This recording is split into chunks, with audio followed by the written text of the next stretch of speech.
小妹，小麦，来把爸爸的茶杯我们收一下。爸爸妈妈呢，也为我们2位新人准备了有满满的祝福和满满的期许，化作他们手中的大红包，要送给2位新人。来，爸爸妈妈给红包啦！爸爸，对，来，小罗接下。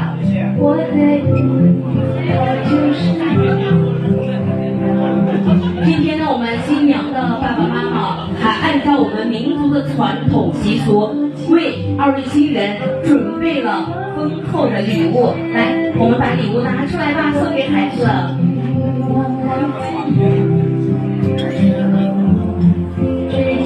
哇，是一个金灿灿的金戒指。